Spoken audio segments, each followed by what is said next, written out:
शान्ति यो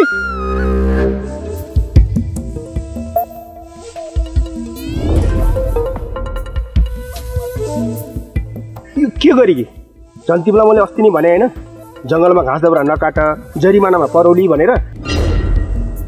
दाइ एकचोटिलाई माफ दिनुस्, अर्कोचोटिदेखि यो गल्ती हुँदैन। आज यो सेउला नलगी मेरो घरमा वस्तुभाउ भोक्कै हुन्छन्। बिन्ती छ दाइ। तिम्रा वस्तुभाउको पेट भर्नलाई सामुदायिक वन फडानी गर्न पाइन्छ? यति जाबो सेउला काट्दैमा वन फडानी गरेको हुन्छ र दाइ? त्यही माथि मैले रुख बिरुवा काटेको पनि छैन। आज तिमीले काट्यौ, भोलि अर्कोले काट्न थाल्छ, पर्सि रुखै काट्न थाल्छन्, अनि हुँदैन त वन फडानी।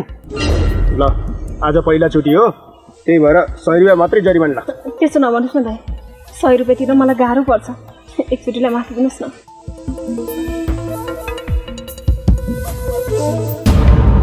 के भन्नुभएको? देखिनौ तिमीलाई माफ दिन लाग्छ। अहिले यहाँ कसैले देख्यो भने के हुन्छ? छोडिदिनुहोस्। मैले बाहेक यहाँ कसैले पनि देख्दैन शान्ति। अहिलेलाई त तिमीलाई म छोडिदिन्छु, तर तिमीलाई अर्कोचोटि यसरी मैले समाएँ भने त्यत्तिकै चाहिँ छोड्दिन नि, याद राख।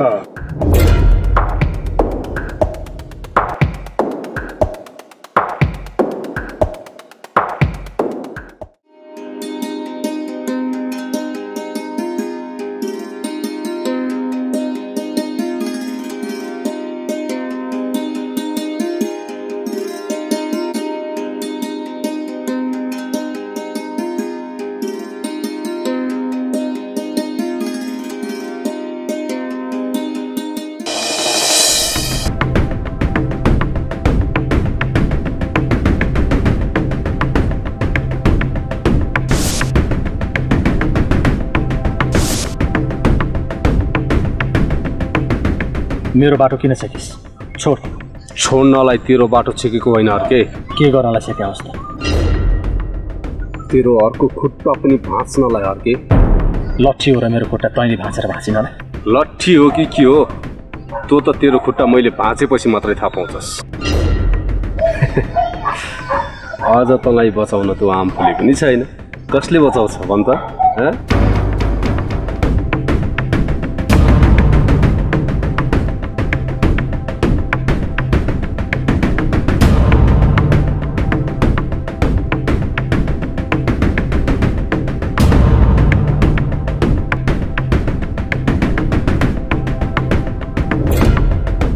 मेरो भाइलाई धम्की दिने आँट कसरी गरिस्?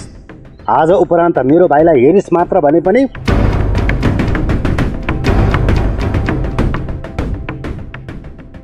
अर्के मलाई माफ गर।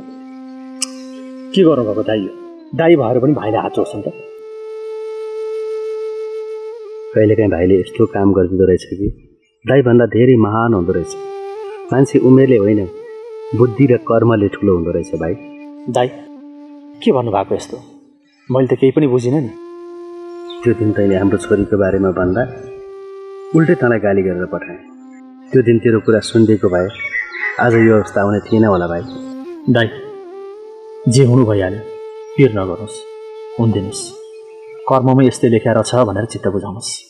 बरु भाउजूको खबर के छ? छोरी हिँडेदेखि उहाँलाई देखेकै छैन। सन्चै त हुनुहुन्छ नि? खै सन्चै छ भन्ने कि छैन भन्ने? 3 दिन भइसक्यो घरबाट बाहिर निस्किन्न। बोलाएको बोलाइ छु, मेरो त घरै रथालिङ्ग होला जस्तो भयो भाइ। यस्तो गरेर हुन्न दाइ। भाउजूलाई राम्रोसँग सम्झाउनुहोस्। तपाईँ पनि धेरै पिर नगर्नुहोस्, घर जानुहोस्। पिर नगरौँ भनेर नसकिँदो रहेछ। झलझलितै छोरी मात्र याद आउँछ। उसले खेलेको, उसले हाँसेको, उसले जिद्दी गरेको, यो चाहियो भनेको, माया गरेको, रिसाएको सबै कुरा झलझलै याद आउँछन्।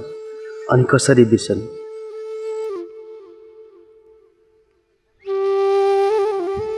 अनि त कहाँ जाला? त्यो थमने 12 वर्षपछि गाउँ आएको छ दाइ। त्यसको घरको अवस्था त तपाईँलाई थाहा छँदैछ। के गर्दै होला भनेर त्यसैमा जान लाग्यो।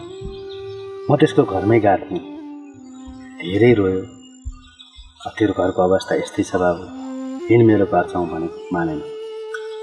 जान त तँ गएर बोलाएर आइज तेरो त साथी पनि हो तैँले भनेको मान्छे नि हस् दाइ तपाईँ पनि घर जानुहोस् भाउजूलाई राम्रोसँग सम्झाउनुहोस् है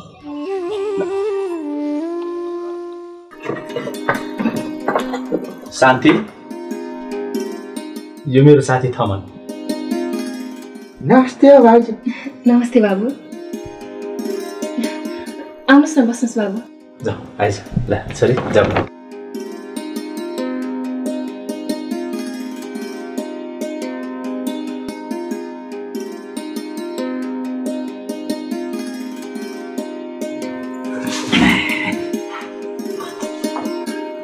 शान्ति थमन केही समय हाम्रै घरमा बस्छ शान्ति सुन त छोरी हिँडेदेखि दाइ भाउजूले खाना खानुभएको रहन्छ यहाँ खाना म बनाउँछु तिमी दाइकोमा गएर खाना बनाइदेऊ जाऊ त मलाई देख्यो कि दिदीले खाउँला चाहिँ गर्नुहुन्छ अब मैले पकाएर दिएको खाना नखाने पो हो कि शान्ति हामीले हाम्रो कर्तव्य पुरा गर्ने हो बाँकी उनीहरूको कुरा यस्तो बेलामा हामीले यति गर्नै पर्छ त्यहाँ माथि भाउजू कोठाबाट बाहिरै निस्किनु भएको छैन अरे मामु हजुर नजानु न ठुलो मम्मीले गाली गर्नुहुन्छ हो मम्मी तपाईँ नजानु ठुलो मम्मीले त हामीलाई माया गर्नुहुन्न त्यस्तो भन्नु हुँदैन बाबु बुढो थमन बाबुलाई पहिला चिया बनाएर दिनुहोस् अनि मात्रै खाना बनाउनुहोस् है ल म जान्छु छोरी यता बस जाऊ ल आऊ छोरी यहाँ बस यता आऊ ल म गएँ ल ल जाऊ ल थमन पहिला म चिया बनाउँछु अनि के छ भान्सामा हेरेर बनाउला नि त है हुन्छ हुन्छ सरू यसरी कति दिन चल्छ हेर त तिमीले आफूलाई कोठाभित्र कैद गरेको 3 दिन भइसक्यो यता हेर त मलाई हेर त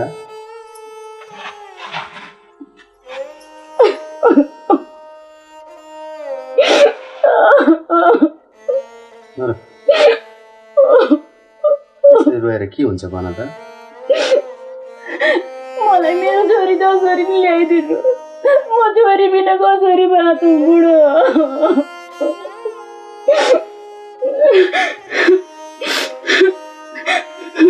बाउ आमाको मन चाहिँ छोराछोरीमाथि छोराछोरीको मन ढुङ्गामुढामाथि भन्थे हाम्रो छोरीको मन पनि ढुङ्गैको रहेछ हाम्रो भन्दा पराइकै माया प्यारो भयो त्यसले हामीलाई बिर्सेर बाँच्न सक्छ भने हामीले पनि बोल्नुपर्छ यसो नगर आफूलाई सम्हाल त्यस्तो नभन्नु बुढो जसरी पनि छोरीलाई लिएर आउनु बिचारा त्यो कहाँ गयो होली के खायो होली कस्तो अवस्थामा होली छोरी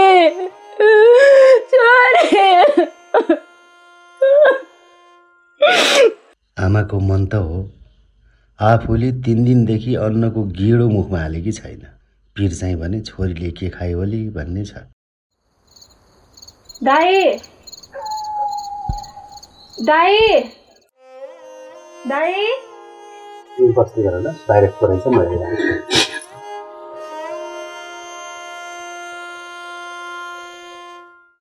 दाइ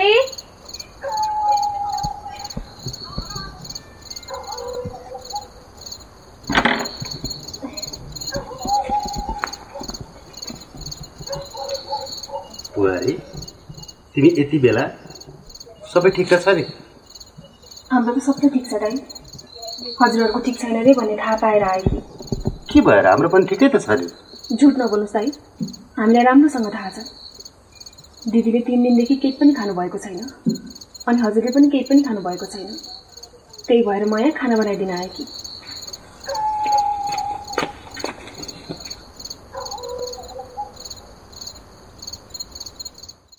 आफ्नो मान्छे भनेको आफ्नै हुन्छ बिचारा शान्ति हाम्रो दुःख देख्न नसकेर खाना बनाउन आइछिन्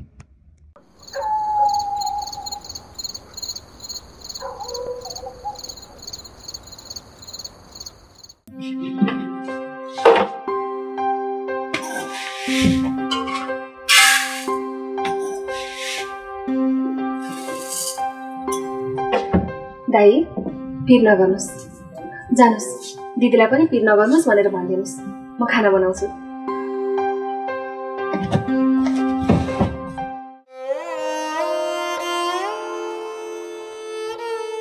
को आएको नि शान्ति किन आखिर त्यो तपाईसँग पैसा माग्न आखि होली होइन उनीहरूप्रति तिमीमा किन यति धेरै रिस छ भन त कुरै नबुझी रिसाउनु पर्छ पैसा माग्न होइन हामीले 3 दिनदेखि केही खाएको छैन भनेर भात पकाइदिन आकी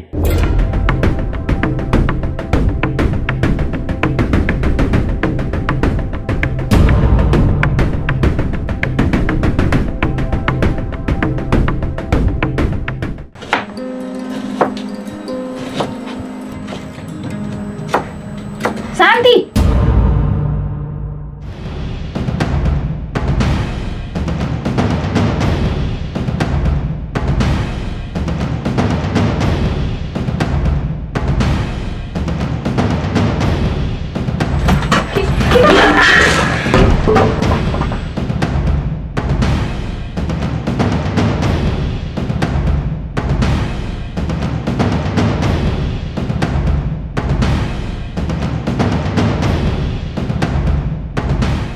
शर्मिला के गरेको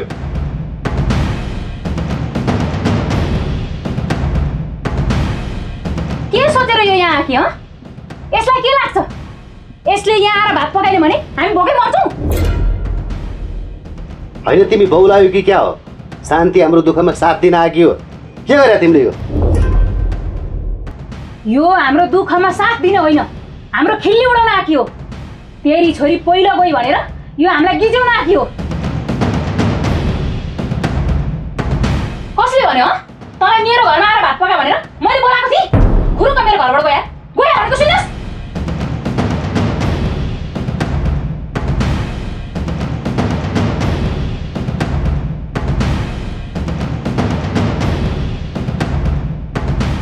शर्मिला यो त अति नै भएन र अति होइन अत्याचार भयो अत्याचार तिमीले गरेको हो कसले गरेको भन्ने कुरो सबै छल्लङ्ग देखेको छ जहिले पनि झगडा मात्रै गर्नुपर्छ झगडा तपाईले गर्न खोज्या हो बुहारीले भात पकाइदिँदा किन त्यसो गरे कि रिसै उठेको भए पनि बुहारीसँग उठेको थियो होला नि भातको भाँडासँग के गरिस् मलाई भातको भाँडासँग होइन तपाईसँग रिस उठेको मैले खानै बनाएर खान नदिएको जस्तो गरेर किन बोलाएको त्यसलाई मैले बोलाएको होइन आफै आकी हो कति नै समाजको अगाडि म राम्री छु भनेर देखाउन आकी त्यसैले गर्दा हो हाम्रो छोरी पहिलो गकी शर्मिला मुख सबन्दैमा जे पाए त्यही नबोल किन झुटो आरोप लगायो कि ओहो उसको बुहारीलाई केही भन्नै नहुने म भन्दा उसको बुहारी प्यारी तिमी बर्ता नबोल शर्मिला के बोल्दा के हुन्छ भन्ने कुरा विचार गरेर मात्रै बोल बुहारीको के हात छ हाम्रो छोरी पहिले जानुमा हाम्रै छोरीको उमेरमा तपाईको प्यारी बुहारी तपाईको भाइसँग पहिला आकी होइन त्यही सिकेर हाम्रो छोरी पहिला गकी छी छी छी छी छी हेर त बोलेको अलिकति लाज शरम भन्ने कुरा त हुन्छ नि मलाई त यो घरमा बस्न पनि मन लाग्नु छोडिसक्यो किन बस्न मन लाग्थ्यो त आफ्नो प्यारो भाइ बहिनीको घरमा बसे भइहाल्यो नि किन चाहियो घर किन चाहियो स्वास्नी आफ्नै भाइ बहिनीलाई लगाएर पोसे हुन्छ आउनु पर्दैन घर छ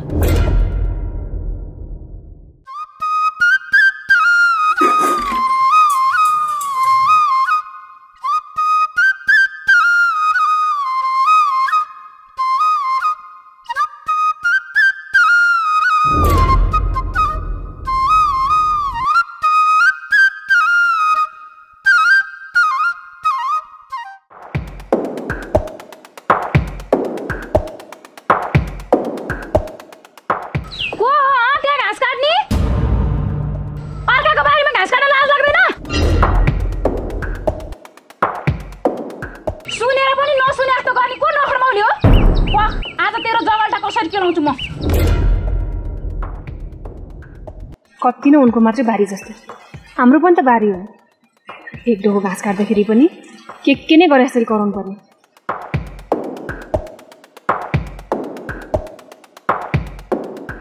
ए किन घाँटी सुक्ने गरी कराउँदा पनि नबोले भने त महारानी पो हुँदो रहेछ केही भएर नबोल्नु भएको अर्काको बारीमा यसरी घाँस काट्न लाज लाग्दैन हिजोदेखि बस्तुले हरियो खान पाएको छैन त्यही भएर एक डोको घाँस काटौँ कि भनेर आएको दिदी बस्तुले खान पाएन भनेर अर्काको बारीमा काट्ने जङ्गलतिर गएर ल्याए भइगयो नि जङ्गलमा जरिवानातिर आउँदो रहेछ दिदी त्यही भएर बारीमा आएको फेरि यो बारी तपाईँको मात्रै होइन मेरो पनि हो यो बारीमा जति तपाईँको हक छ त्यति मेरो पनि हक छ ओहो हक लाग्ने मुखले भन्न सक्यो होला है त्यसरी? आफ्नो भयभरको सम्पत्ति जति लगेर साउलाई जिम्मा लाउने अनि चाहिँ हक लाग्छ रे। त्यो कुरा नगर्नुस् दिदी। त्यो तपाईँको देवरले आफ्नो दुःखले जोडेको सम्पत्ति थियो, पुर्खौली सम्पत्ति होइन। पुर्खौली सम्पत्ति हामीले के पाएका छौँ? त्यही एउटा थोत्रो घर बाहेक। म भएको भए त्यो पनि दिन्न थिएँ। धन्न दाइचाले दिएछन्। लङ्गडाको स्वानीको यत्रो फुर्ती, सम्पत्ति चाहिने रे। दिदी मुख सम्हालेर बोल्नुहोस्। म चुप लागेर बसेकी छु। यसको मतलब यो होइन कि तपाईँलाई जे मन लाग्यो त्यही बोल्ने छुट छ। बोल्छु, के गर्छस्? गर्न त म जे पनि गर्न सक्छु। अहिले तपाईँको मुख च्यातिदिन पनि सक्छु, तर म त्यो गर्दिनँ किनकि म तपाईँ होइन। ए तैँले मेरो मुख च्यात्ने? तेरो यत्रो हिम्मत कसरी च्यात्दी रहेछ? म पनि हेर्छु यसले। मेरो मुख पो च्यात्ने रे आज। मुखै लाग्यो यसलाई त म त आज भुत्तेर छोड दिमे। मुखै लाग्ने मसँग। शर्मिला के भयो कि तिमी हो देवानीलाई यसरी हात हाल्छन्? ए यसलाई हात नहालेर के यसको म खुट्टा ढोकाउ? मेरो मुख च्यात्ने रे। लु हेर त कसरी च्यात्दी रहेछ। खै छोड। बुहारी तिमी घाँस लिएर घर गइहाल त। ए मेरो बारीको घाँस यसले त्यसै लान पाउँछ? बुहारी गइहाल तिमी।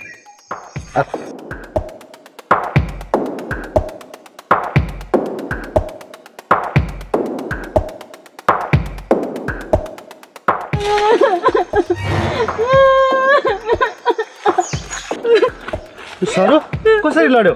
चोट त लागेन नि तिमीलाई? छुनु पर्दैन मलाई।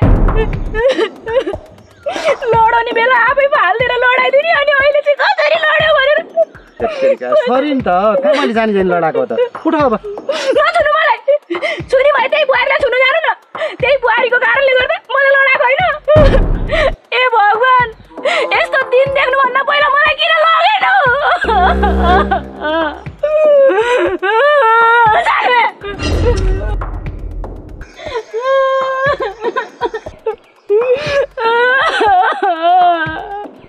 सोह्र वर्षे उमेरमा मै पनि झुल्के हुँदो हुँ, अहिले पो 35 पुग्यो र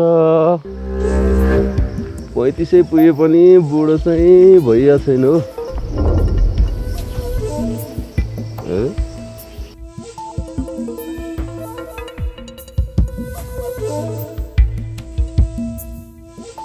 अभी होइन यो हाम्रो गाउँमा सुँगुरको जस्तो अनुहार परिया मान्छे को आयो? को यो? त्यो बाउ त त्यो हुती ट्याउको छोरो गिद्धे होइन? 12 वर्ष अगाडि मैले गाउँ छोड्दा पनि यस्तै घिन लाग्दो थियो, अहिले पनि यस्तै घिन लाग्दो रहेछ सो। मलाई त मरिसक्यो कि जस्तो लागेको थियो, जिउँदै रहेछ सो। मर्नलाई त कालाउनु पर्यो नि, काले आएन। तपाईँले मलाई चिन्नुहुन्छ? नचिने भए यो सब भन्थे। तँलाई मात्र होइन तेरो बाउलाई पनि चिन्छु हो म। तपाईँले त चिन्नुभयो, मैले थाहा पाएँ, तर मैले तपाईँलाई चिन्न भने क्या? त्यो बाउलाई सोध्न म को हो भनेर। आजभन्दा 12 वर्ष अगाडि त्यो प्रेमिकाले धोका दिएर गाउँ छोड्ने मान्छे मै हो, थम्मन बहादुर क्या। ए थमन दाई पो हो? ल सोध्नै पर्दैन है दाई, मैले चिनिसकेँ। अब 12 वर्ष पहिला अर्कै हुनुहुन्थ्यो, अहिले अर्कै हुनुभएछ। ल ढुक गरे दाई। 12 वर्ष अगाडि पनि तेरो समत कुहिएकै थियो, अहिले पनि कुहिएकै रहेछ हो। पुरै शिर झुकाएर दाईको खुट्टा ढोग्नु पर्दैन के? मुखले मात्र ठट्टारै दाई ढोक गरे भन्छ सो। मेरो झुक्ने बानी छैन क्या दाई, त्यही भएर मुखले मात्रै ढोक गरे भने। अनि तपाईँ 12 वर्षसम्म कता हरा? अब तँलाई मैले कता हराएको थिएँ भन हो? मेरो कहानी त धेरै लामो छ हो। कति लामो कहानी छ? ल सुनाउनु न, म सुनिहाल्छु नि। होस् नसुना हो, तँलाई सुनाएर केही काम छैन हो। तँलाई सुनायो भने उही भालुलाई पुराण सुना जस्तो हुन्छ हो। हुँदैन हो, हुँदैन। सुनाउनु न, सुनाउनु, सुन्छु म। त्यो बाउ त घरमै छन् नि? घरमै छन्। तँलाई सुनाएपछि तेरो बाउलाई पनि सुनाउनु पर्ने होला। बाउ छोरालाई छुट्टा छुट्टै के सुनाउनु हो? घरमा हिँड, बाउ छोरालाई सँगै राखेर सुनाउला। हिँड। ल हिँड्नु हिँड्नु।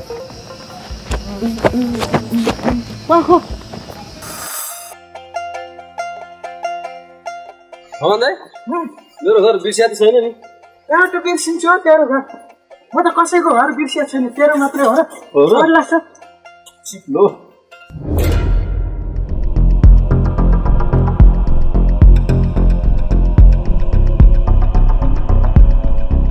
क्या हो घरमै छन् भने होइन, बाहिर तालचा लगाएर भित्र बसे क्या हो? के कुरा गर्छ नि थमन दाइ अलि मुख छाडिदिन्छु अनि थाहा हुन्छ बाहिरबाट तालचा लाएर कोही भित्र बस्छ के हो बाउ के छ बाहिर तालचा लगारमा थियो त छिरेर भित्र बसे कि के हो बाउ हामी झाँक्री तुनाउना गर्ने मान्छे हुन् बस्छन् कि के थाहा हो भन्न त कहाँ गयो त्यो बाउ मलाई के थाहा त अघि म निसिदा घरै थिएँ कतै झाँक्री बस्नु गयो के हो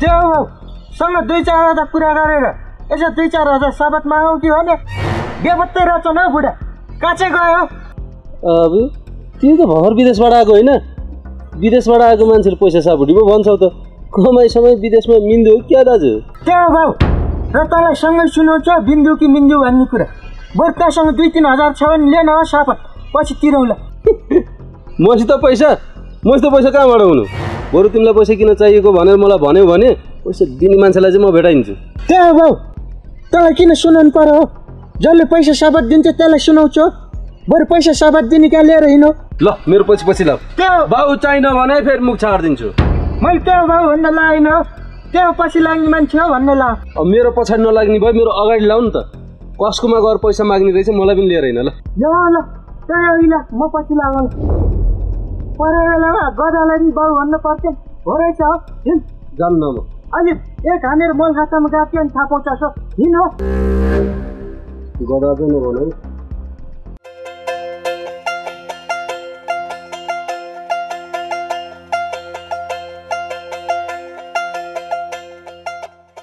दाजु नमस्ते दाजु ढोकरे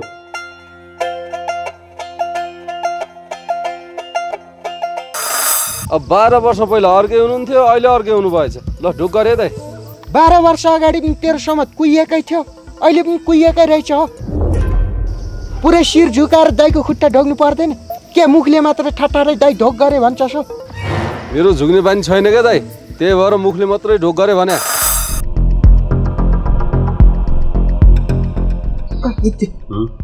अब मलाई झुक्न मिल्दैन भनेर मुखले मात्रै नमस्ते गरे हेर्नुहोस् अहिले यहाँ लम्पचार परेर झुकिस् त हो तिर्का दाजु तिमीले पुरै बुझ्दैनौ क्या हामीलाई पैसा दिने कसले अब यसको ल्याएको छ यसैले होला नि हो पैसा दिने मान्छेसँग लम्पचार पर्नु परेन ए भनेपछि पैसा दिने मान्छेको तैँले गु पनि सर्दो रहेछ सोध्ने मात्रै होइन खाँदो पनि रहेछ सो जे बाँधिन भन्नु न ओइ के दे को हो यो के काने खुसी गरेर म के त त्यो 12 वर्ष अगाडि प्रेमिकाले धोका दिएको पीडा सहन नसकेर विदेशतिर कुद्या थिएँ त थमन बहादुर थलथले के त ए थमन अनि के भन्न आयो त यसो अलिकता हजुरसँग माग्न आएको सापट कति पैसा चाहियो त धेरै लिउ भने तिर्न नसकेला जम्मा 3000 भए पुग्छ मात्र 3000 हजुर हो हजुर